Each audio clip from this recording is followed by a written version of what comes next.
अरे IAS IPS लोग minimum graduation होते हैं और ये झारखंड सरकार के 5वीं क्लास मंत्रियों की बात सुनते हैं। ये दुर्भाग्य का विषय है।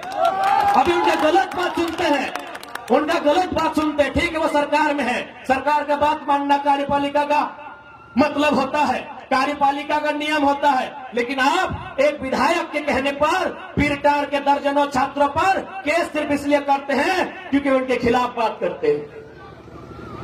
आज ये लोग लोकतंत्र की बात करते हैं। क्या इन्हें मालूम है लोकतंत्र क्या है? लोकतंत्र में आलोचना का क्या स्थान है? मैं आपको बताना चाहूंगा। इस देश के पहले प्रधानमंत्री माननीय पंडित जवाहरलाल नेहरू, उनका जन्मदिन था। उनके जन्मदिन पर पूरे देश से कवियों को निमंत्रण दिया गया था।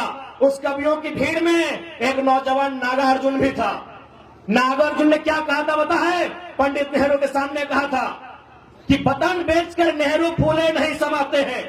नागार्जुन ने कहा था कि वतन बेचकर पंडित नेहरू फूले नहीं समाते हैं, फिर भी गांधी की समाधि पर शीश नवाने जाते हैं, शीश नवाने जाते हैं। और पंडित नेहरू ने सुना, इसे लोकतंत्र कहते हैं। और सुदीप सोनो आलोचना सुन नहीं पाते हैं, अपने आप को विधायक कहते हैं, शर्म आना चाहिए। अरे देश के प्रधानमंत्री ने आलोचना सुना, एक नौजवान के शायर को सुना। अभी कब? बर्थडे के दिन सुना, अपने जन्मदिन में सुना कि वतन बेचकर पंडित नेहरू फूले नहीं समाते हैं, गांधी जी के समाधि पर शीश नवाने जाते हैं। और आज ये सुदीप सोनो आलोचना नहीं सुनना चाहते हैं और अपने आप को विधायक कहते हैं, अपने आप को लोकतंत्र का प्रहरी कहते हैं। शर्म आना चाहिए। यही नहीं, केवल बर्थडे में नहीं, पंडित नेहरू ने सदन में भी आलोचना सुना था।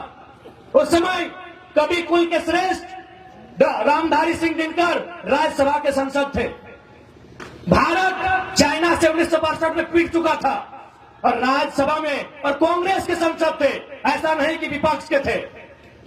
रामधारी सिंह दिनकर कांग्रेस के राज्यसभा सांसद थे। क्या कहा था पता है? कि रोकने युधिष्ठिर को यहां, जाने दे इनको स्वर्ग धेर, पर मुझको लौटा दे गांडीव गदा अर्जुन भीम भी। कह दे संघर्ष से फिर एक बार, करे भारत में मंत्रोच्चार।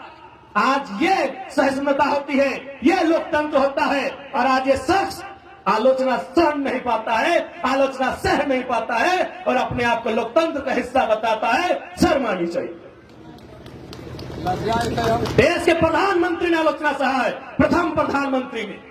ना उन्होंने किसी को ईडी भेजा, ना किसी को समन भेजा, ना